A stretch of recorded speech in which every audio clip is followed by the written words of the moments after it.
Look in your wallet. That paper, that plastic, that digital balance on your screen. You call it money. You trade your irreplaceable time for it. You build your future on it. But it is an illusion. It is a shared story we agree to believe, a promise of value, guaranteed by an institution. And history is the graveyard of broken promises. When that story ends, when the trust that holds the system together cracks and finally shatters, that money becomes what it truly is: worthless paper, tarnished metal, and forgotten data. This isn't speculation, this is a pattern. It has happened hundreds of times before, in Rome, in China, in France, Germany, and Argentina. And it will happen again. Pattern 1. The death of the denarius. The financial world runs on trust, not truth. When that trust is destroyed, the system fails. History shows that when a financial system dies, it is not a reset, it is a repricing. It is a violent, sudden transfer of wealth from those who hold currency to those who control value. Money is temporary, money fails, but value is permanent. The unchangeable pattern of collapse proves that only two categories of things truly survive the death of money: tangible assets you can hold and productive skills you can execute. Gold, land, and skill, the only insurance. The Roman Empire. The denarius was the silver coin that built the Western world. Let us look at the record. The Roman Empire. The denarius was the silver coin that built the Western world. For centuries, the Roman Empire, the denarius was the silver coin that built the Western world. For centuries, it was trusted, stable, and 95% pure. To fund endless wars and expanding welfare, emperors began to debase the currency. Nero added copper. By 250 AD, the silver coin was less than 5% silver. By 300 AD, it was a bronze coin with a thin wash. Hyperinflation. Trust evaporated. Soldiers rejected their own government's pay. The economy of the world's greatest empire ground to a halt. Trade collapsed. The coin in their pocket was a lie. But the farmer who owned his land, his wealth, the grain, the olive oil, the livestock, was real. The politician with a chest of worthless coins starved. The farmer ate. Look at the purchasing power of any paper currency since 1971. The numbers are smaller, but the direction of the graph is identical. Inflation is not rising prices. It is the slow, deliberate theft of your time and savings. Germany, 1921. Crippled by war reparations from World War I. The state did what all desperate states do. It turned to the printing press. It decided to print its way out of debt. The papier mark entered hyperinflation. The currency became a national joke. Workers were paid twice a day so they could spend their wages before they halved in value by dinner.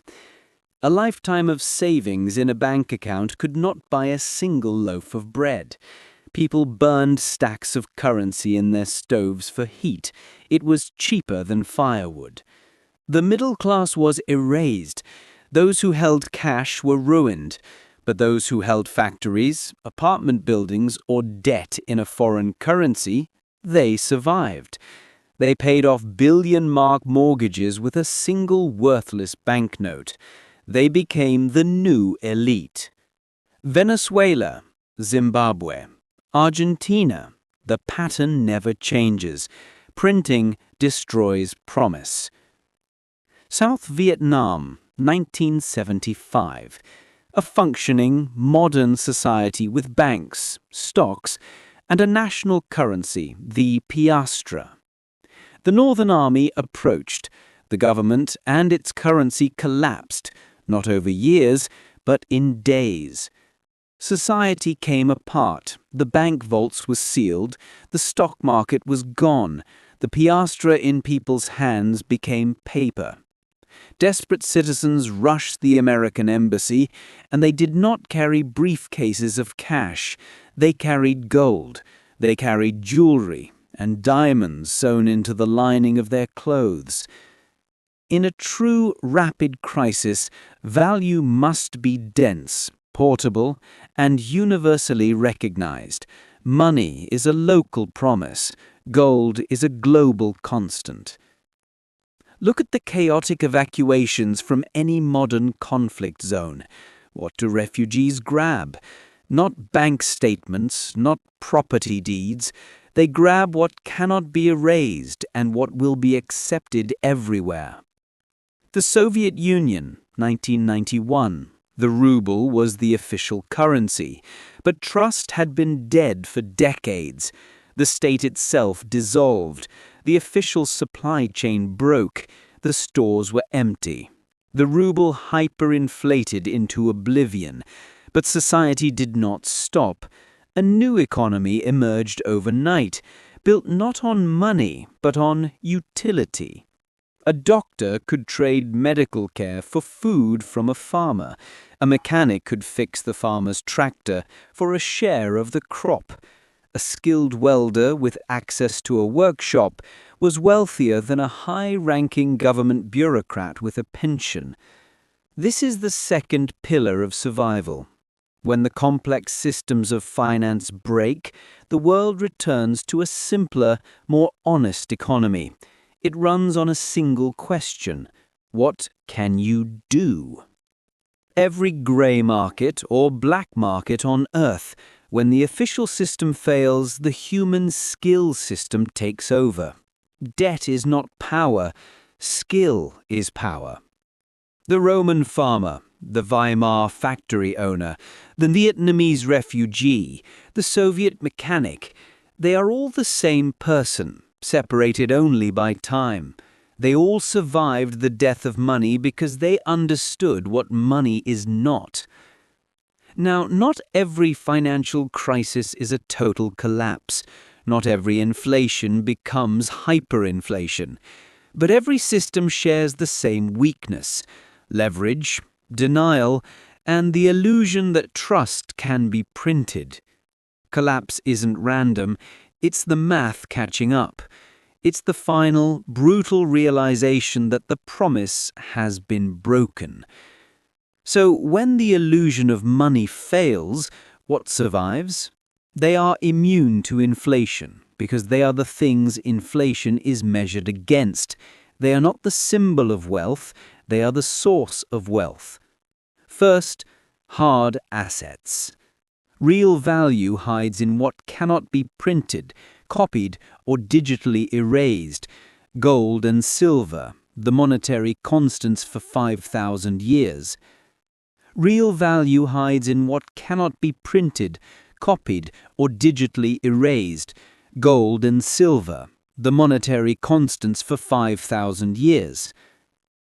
Real value hides in what cannot be printed, copied, or digitally erased.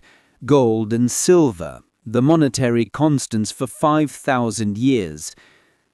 Productive land that can create food, machinery and tools that can build and repair, an apartment building that generates rent.